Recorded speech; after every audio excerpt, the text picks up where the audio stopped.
오늘 생각할 말씀은 오순절 성령 강림 사건이 반복되는가 하는 문제입니다. 오순절 성령 강림 사건이 오늘에도 일어날 수 있는가, 재현되는가, 반복되는가 하는 것입니다. 반복된다는 교회도 많고 그렇지 않다고 하는 교회도 상당히 많이 있습니다. 이 점을 놓고 말씀을 듣겠습니다. 우리가 성령 강림 사건, 오순절 성령 강림 사건을 2시간 생각을 했습니다. 아주 기본적인 것을 생각을 했는데요. 이 강림 사건을 오해하고 믿고 가는 교인들도 상당히 많이 있고, 그리고 잘못 해석하여 가르치는 교회도 굉장히 많습니다. 그럼 우리는 무엇인가? 이것을 생각해야 하죠. 우리가 처해 있는 교회적 현실을 생각하고, 그럼 우리 교회는 오순절 성령 강림을 어떻게 생각해야 하느냐? 하나님의 말씀은 뭐라고 하는가? 이 점을 오늘 생각하면서 말씀 듣겠습니다. 오순절 성령 강림 사건은 구속 사건입니다. 오늘 설교의 핵심인데요. 오순절 성령 강림 사건은 구속 사건입니다. 구속 사건이란 하나님께서 주도적으로 구원의 일을 행하시면서 나타내신 사건입니다. 내가 구원되고 안 되고 상관없이 하나님께서 주도적으로 구원의 사역을 행하시면서 일으키신 사건입니다. 그러니까 이 구속 사건은 객관적인 겁니다. 하나님께서 구원의 역사를 이끌어 가실 때 그 중심은 예수 그리스도이죠. 구속자 그리스도이죠. 구약에도 마찬가지로 예수 그리스도를 저 앞에 놓고 당시에 자기 백성들을 구출해 내시고 사건도 일으키시고 하셨습니다.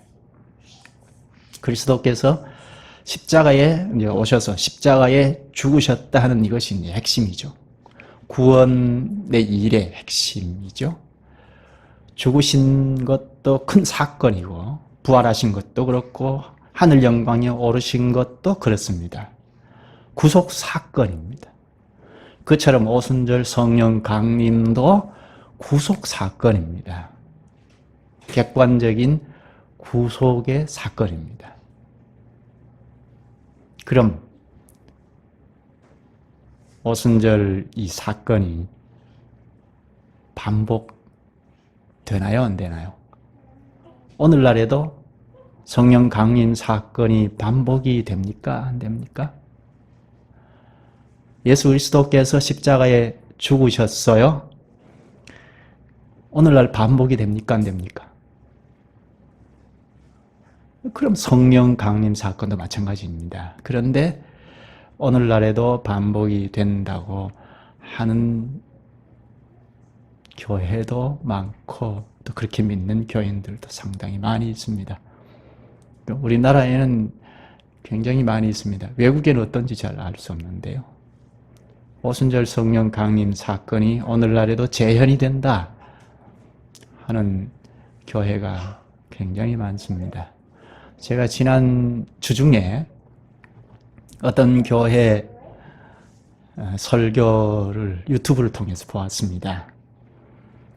성령 세례를 주제로 하고 설교를 하기 때문에 유심히 좀 배울 것이 있으면 배워야 하겠다 생각하고 보았는데요. 인내를 가지고 한 30분 정도 보았습니다. 그런데 오순절 성령 강림 사건이 오늘날에도 반복된다.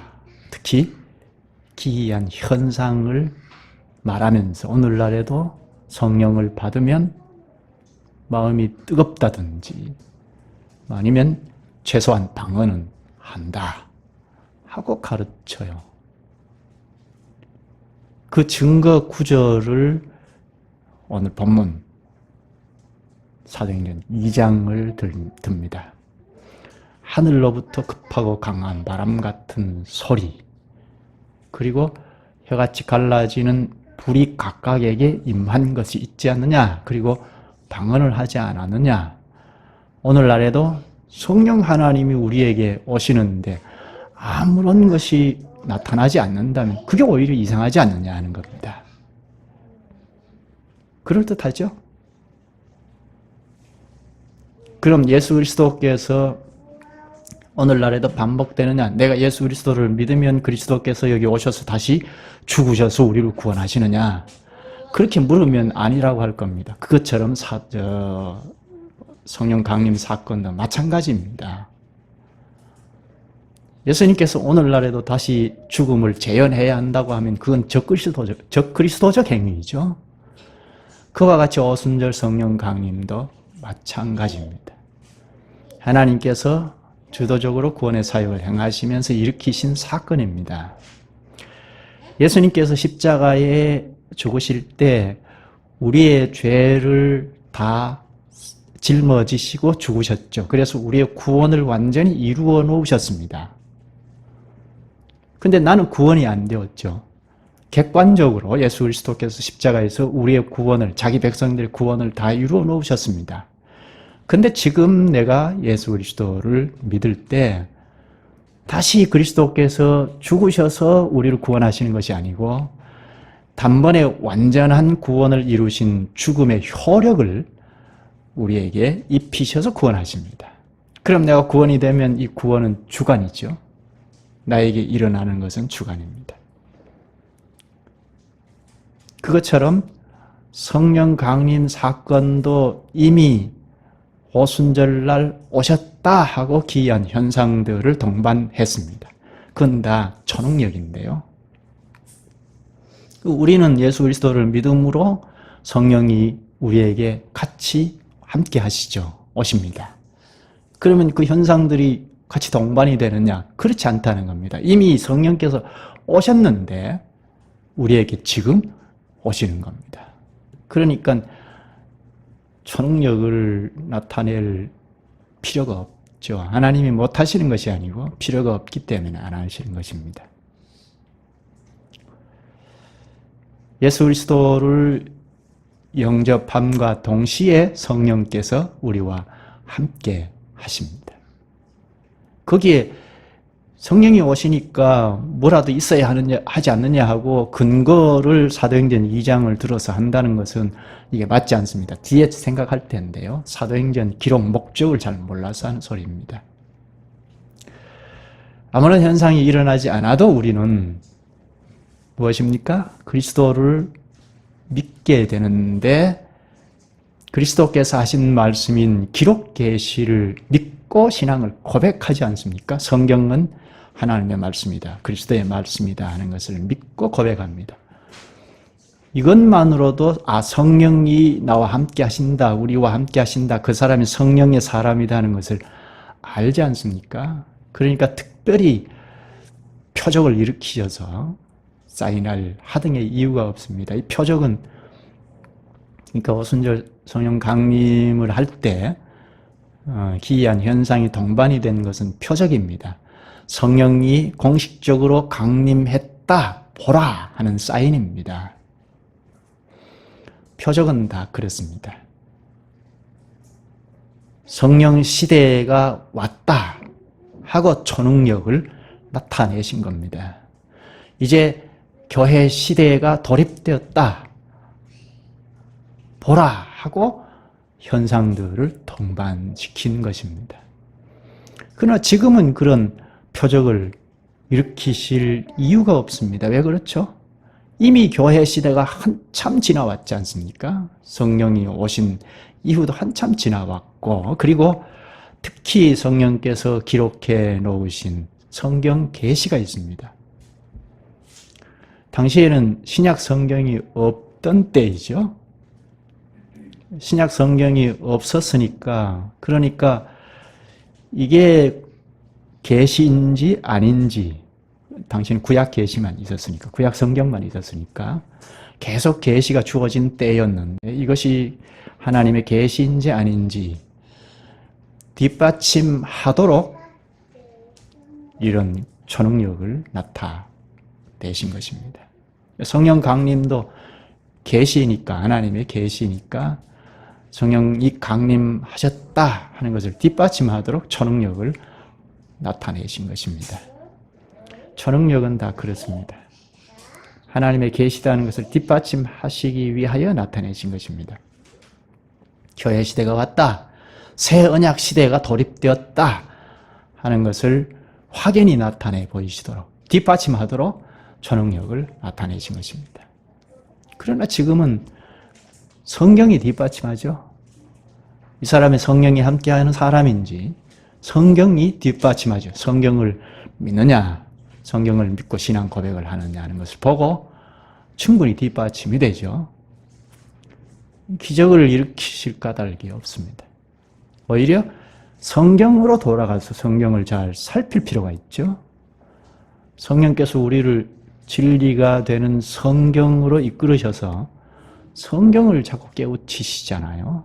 그러니까 성경을 잘 살피면 그 기적 따위는 의미가 없는 겁니다. 하나님이 못 일으키시는 것이 아니고 우리에게 큰 의미가 없다는 겁니다. 성경이 충분히 우리가 성령의 사람인지 아닌지 뒷받침해 주기 때문입니다. 사실 우리가 성경을 믿고 나오는 것이 기적이죠. 아무리 성경 공부를 열심히 해도 믿어지지 않는 사람 있잖아요. 그런데 믿고 나온다는 것은 성령께서 우리 안에서 믿음을 불러 일으키시기 때문이잖아요. 성령이 없는 사람은 성경 말씀을 믿어지지 않죠. 믿고 싶어도 믿을 수가 없죠. 그런데 성령이 함께 하심으로 이것이 진리다, 이것이 그리스도의 말씀이다 하는 것을 믿게 하시니까 그게 기적이죠. 그런데 사도행전을 2장만이 아니고 앞에서 우리가 읽은 본문 8장, 또 10장, 19장에 가서 읽어보면 오순절 성령 강림 사건과 비슷한 사건이 일어났잖아요. 이것을 근거 구절로 해서 지금도 오순절 성령 강림 사건이 반복이 된다, 재현된다 하는 사람들이 많습니다. 그런가요?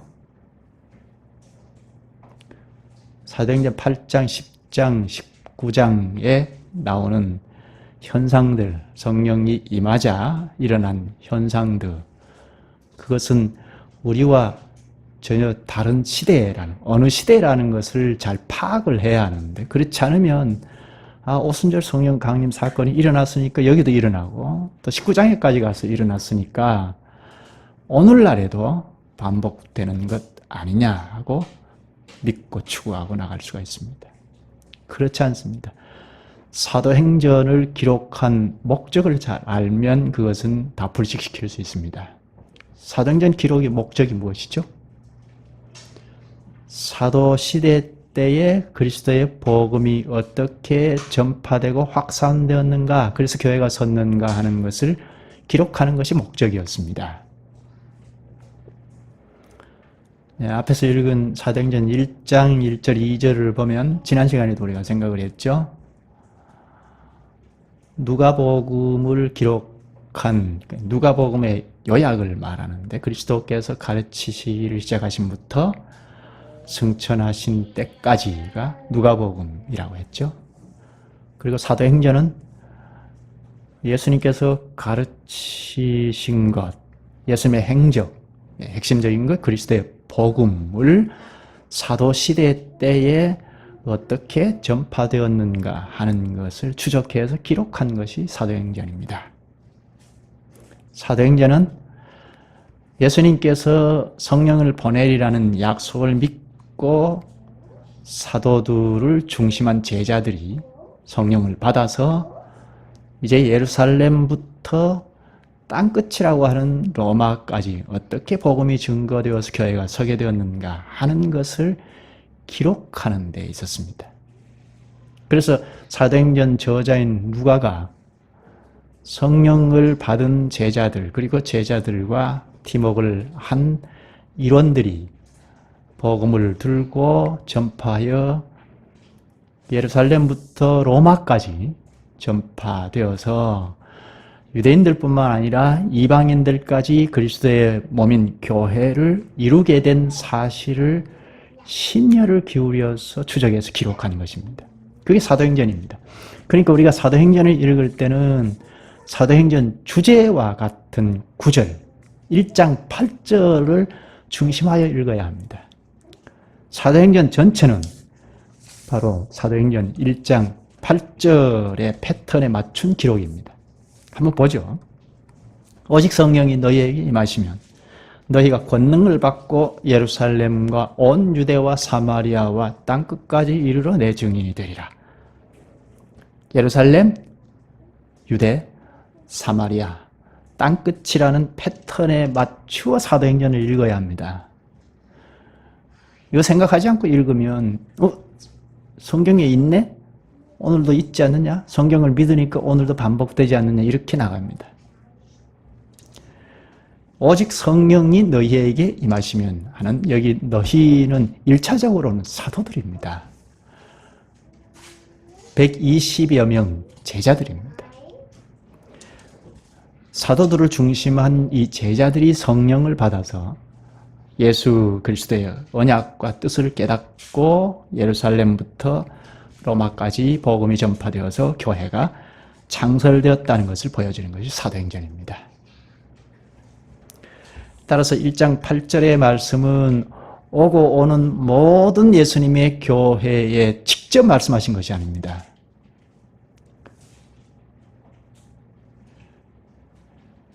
(120명을) 시작으로 해서 오고 오는 모든 주님의 교회에 직접 상대해서 예수님이 명령한 것이 아니라는 겁니다. 물론 예수님께서 우리에게도 명령하신 겁니다. 하나님의 말씀입니다. 그런데 이 명령이 파생적으로 우리에게 적용이 됩니다. 오순절 사건에서 파생되어서 적용이 됩니다. 그러니까 현재 교회는 예루살렘이나 안디옥이 아니죠. 오히려 지금의 교회는 복음 전파의 기초가 다져진 이후 복음이 전파된 땅끝에 속해 있습니다.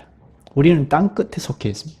땅끝에서 아직도 복음이 보급되어 들어가지 아니한 사람들에게 전하는 것이 우리의 사명입니다. 따라서 오순절 성령 임함을 그리고 성령이 임하면서 동시에 일어났던 초인적인 이런 기적들을 반복한다고 추구하면 사도행전을 잘못 읽은 겁니다. 그런데 문제는 사도행전 8장, 10장, 19장에서 오순절 성령 강림 사건과 흡사한 것이 일어났다는 말입니다. 이건 어떻게 볼 것인가 하는 문제입니다. 오늘날에도 반복되는 거 아니냐? 오순절 성령 강림 사건으로 끝난 게 아니고 저 사마리아의 지역에도 그리고 고넬료 가정에도 또 소아시아에 있는 에베소 가정에서도 오순절 성령 강림 사건과 같은 것이 일어났다는 말입니다. 그러니까 오늘날에도 반복될 수 있지 않느냐? 그렇게 주장하는 교회들은 이 8장, 10장, 19장을 근거 구절로 삼기도 합니다. 잠깐만 좀 생각할 필요가 있겠죠. 8장부터 생각할까요? 8장에 보면 예루살렘 교회가 유대인들에게 극심한 박해를 받습니다. 그래서 뿔뿔이 흩어지게 되었습니다. 그러나 복음을 전파하는 것은 멈추지 않습니다. 예루살렘 교회 7 집사 중에 빌립이라는 사람이 사마리아로 내려가서 복음을 전했습니다. 그래서 그 사람들이 예수를 믿고 세례를 받습니다. 이 사실을 예루살렘 교회에서 알고는 두 사도를 파송했습니다. 누구죠? 베드로와 요한이 파송을 받아서 사마리아에 가서 그 사람들을 위하여서 기도를 합니다. 그러자 성령이 임했습니다. 표적과 큰 능력이 나타났다고 8장 13절에 말합니다. 그래서 거기 있는 사람들이 다 알았습니다. 아, 성령이 강림하셨다 하는 것을 알게 되었습니다. 그러니까 성령이 임하자 표적이 일어났다는 거죠. 오순절 성령 강림 사건 때와 흡사한 것이 일어난 것이 틀림없습니다. 이것이 예수 믿은 다음에, 그러니까 사마리아인들이 세례를 받았잖아요. 예수를 영접하고 세례를 받았습니다. 그 다음에 사도가 와서 기도하자 성령을 받았거든요. 그러니까 세례를 받은 다음에 2차로 성령을 받아야 한다고 추구하는 사람들의 근거 구절로 삼습니다. 그게 맞는가? 이건 당시 시대를 잘 몰라서 하는 소리입니다.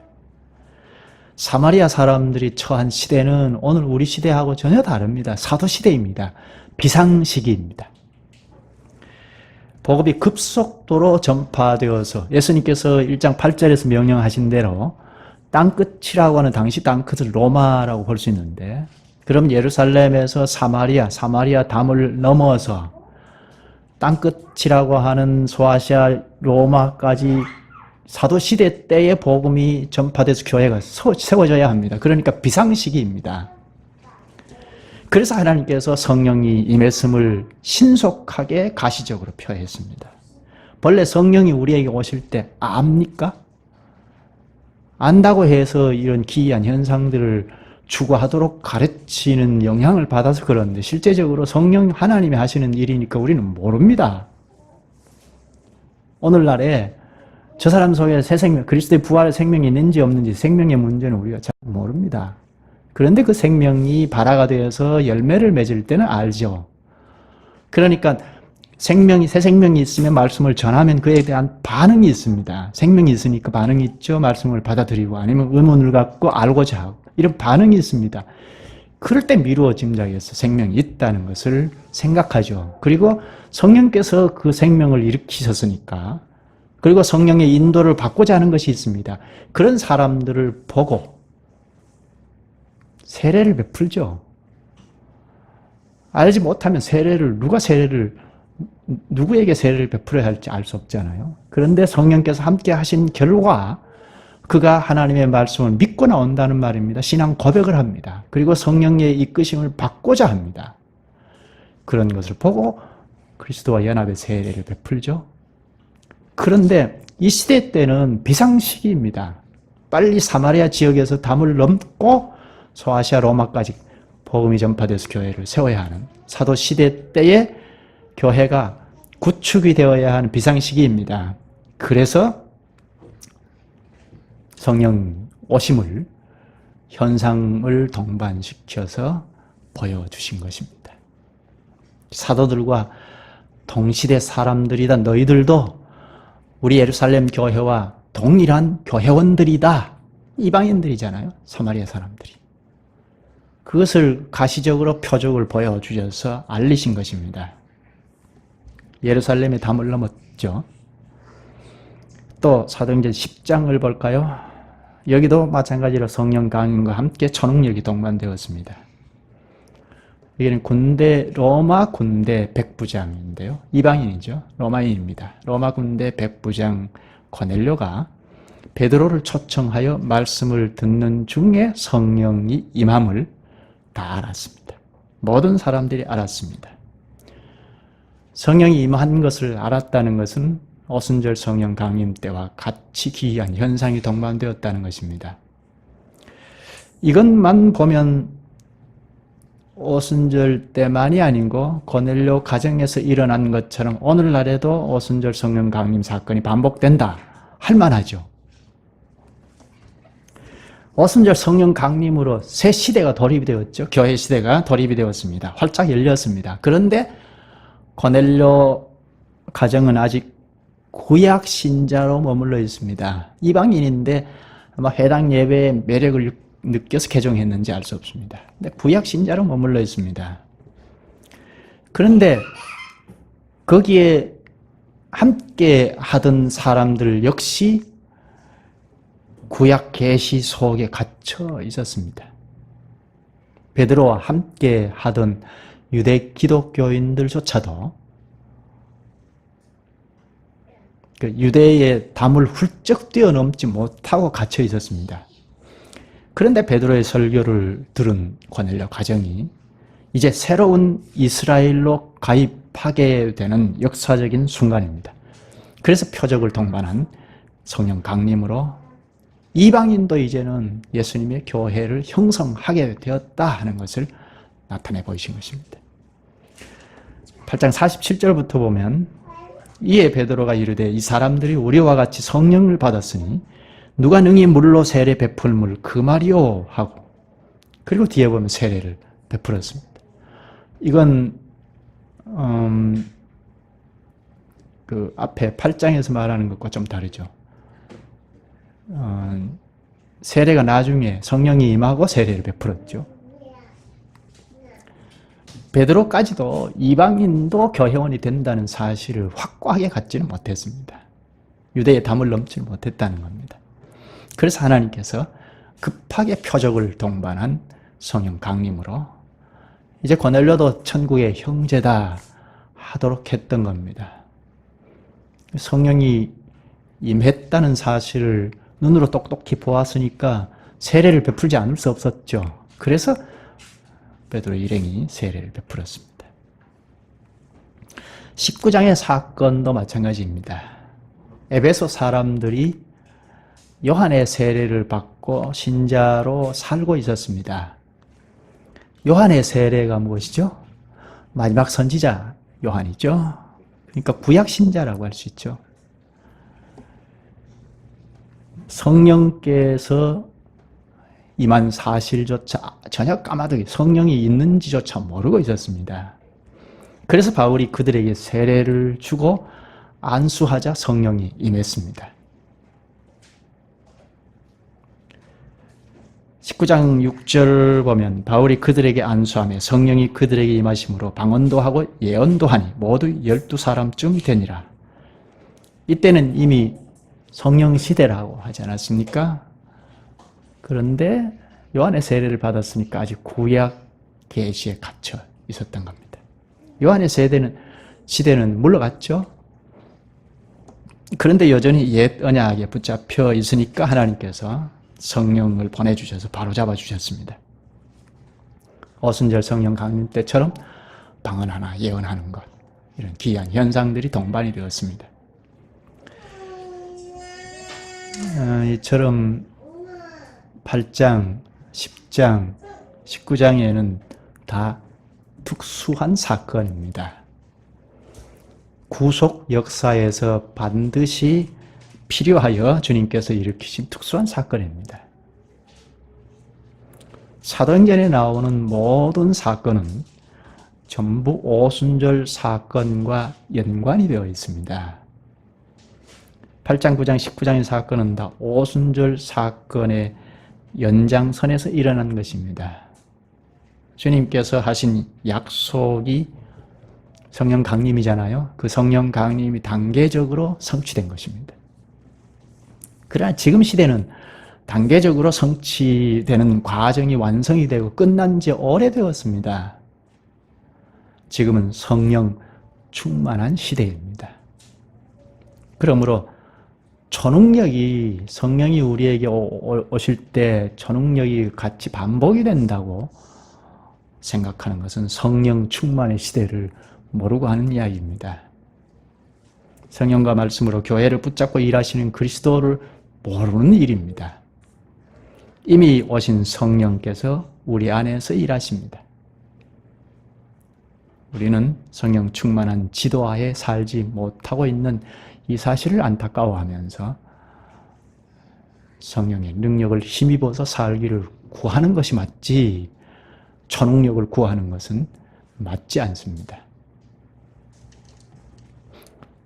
여기서 우리가 하나 생각할 점은 성령을 누가 받느냐 하는 것과 언제 성령을 받느냐 하는 것입니다.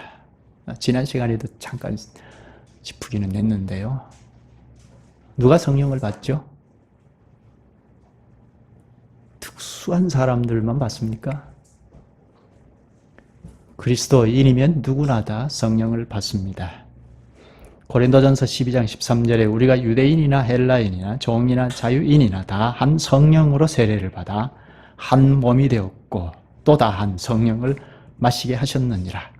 교회를 그리스도의 몸이라고 그래서 가르치는데 성령을 다 받아서 그리스도의 몸을 이룬 겁니다. 그럼 그리스도의 몸인 교회에 속한 사람은 다 성령을 받았다는 거죠. 특수 그룹이나 개인이 성령을 받는 것이 아닙니다. 본문 2장 1절에 보면 성령 강림이 오순절 절기와 관련을 지어서 말하죠. 오순절 절기는 구약의 절기죠.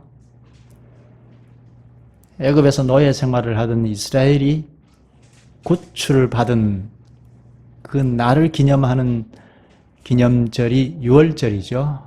유월절 다음 날이 무교절.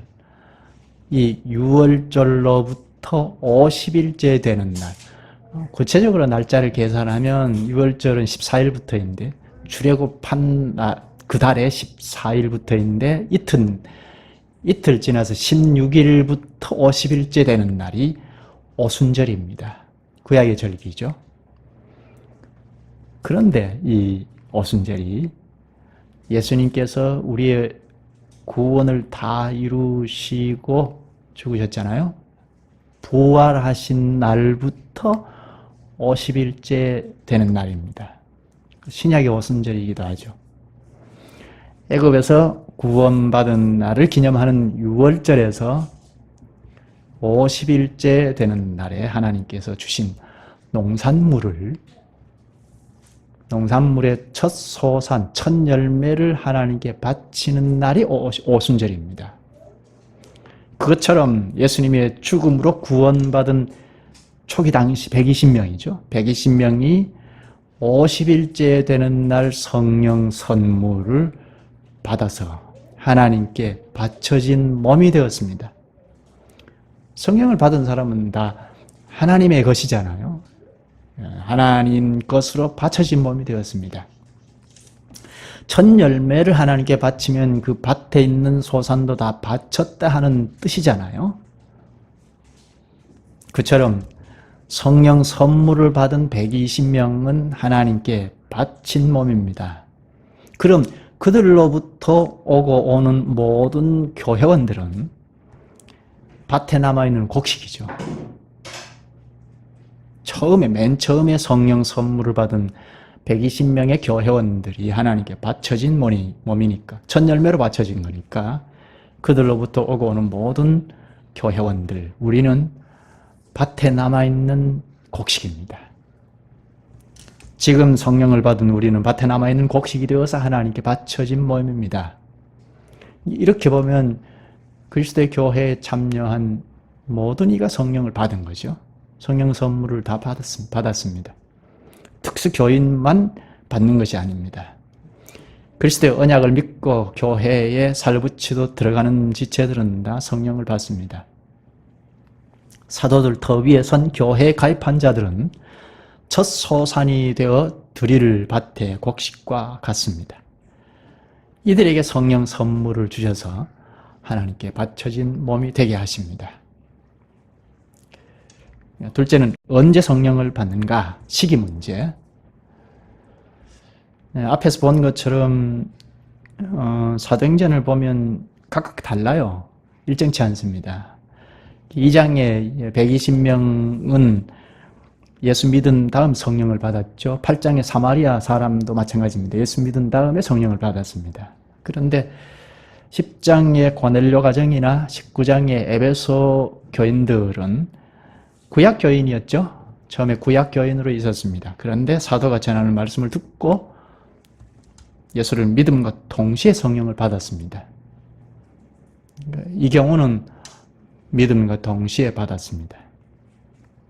또 물세례와 관련해서는 고넬료 가정은 성령을 받고 난 다음에 물세례를 받았죠.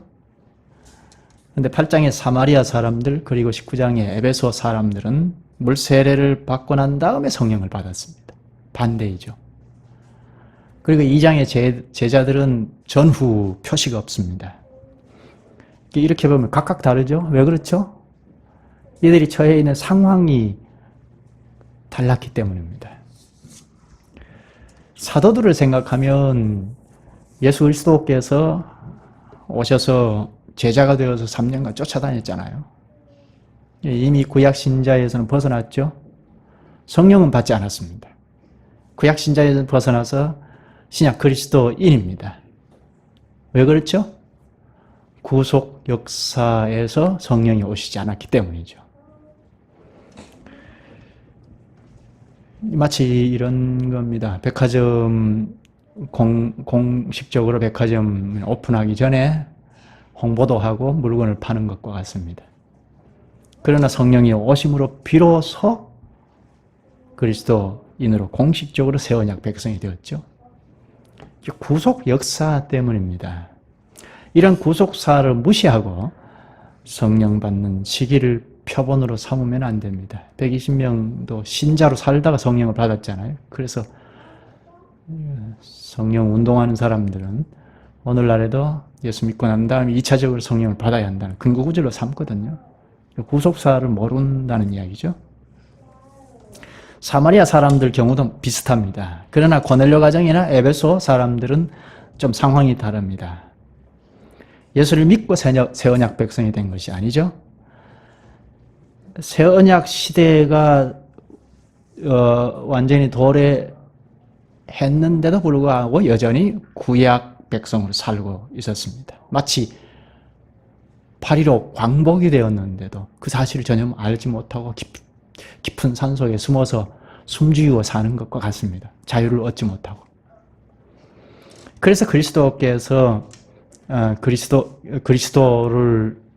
복음을 알려서 믿게 되었고 동시에 성령을 받았습니다. 이런 점을 생각하면 오늘 우리가 성령 받는 시기를 사도행전을 읽어서 근거구절로 삼는다는 것은 잘못된 겁니다. 그렇게 삼을 수가 없습니다. 이랬다 저랬다 하잖아요. 상황에 따라서.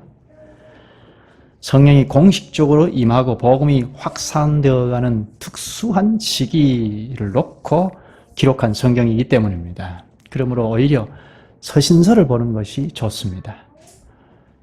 서신서는 어떤 거죠? 이미 회심하고 그리스도의 교회를 이룬 그 교회를 향해서 쓴 편지이기 때문입니다. 바울은 여러 서신에서 단회적인 것을 강조할 때 쓰는 단순 과거 동사를 사용했습니다. 단순 과거 동사를 사용해서 교회원들에게 이미 성령을 하나님이 주셨다 합니다. 여러 구절에서 그렇게 사용합니다. 성령 선물은 그리스도와 연합함과 동시에 받습니다. 로마서 8장 9절에 만일 너희 속에 하나님의 신이 거하시면 너희가 육신에 있지 아니하고 영에 있나니 누구든지 그리스도의 신이 없으면 그리스도의 사람이 아니라. 교회원인데 성령을 받지 아니하는 사람은 없다 하는 것입니다. 성령은 우리에게 한번 주어지면 떠나지 않습니다. 구약과 다릅니다. 로마서 8장 11절에 보면 성령께서 부활하신 그리스도 안에서 이루신 역사를 그리스도와 연합한 신자 안에서도 똑같이 역사하실 거라고 합니다. 성령은 우리를 떠나지 않고 계속 거주하면서 우리를 새롭게 하고 새 삶을 살게 하십니다. 새 삶을 살아가는 것을 보고 저 사람 성령이 함께하는 사람이다 하는 것을 알죠. 로마서 8장 26절에는 성령은 우리의 연약함을 도우신다고 하면서 간절함으로 우리를 위하여 친히 중보 기도를 하신다고 합니다. 성령은 우리 안에서 일하십니다. 경영하십니다. 로마서 15장 16절에는 바울이 로마에 있는 교인들이 성령으로 거룩하여진다고 가르칩니다. 성령은 우리 안에서 우리를 점점 더 거룩하게 하십니다. 성화시켜 가십니다. 갈라디아서 5장 5절에는 우리가 성령으로 믿음을 쫓아 의의 소망을 기다리노니 합니다. 우리의 궁극적인 소망이 무엇이죠? 영화의 세계에 들어가는 거지 않습니까? 성령이 우리 안에서 궁극적인 우리의 소망을 붙들고 계십니다. 여기까지 하죠. 기도하시죠.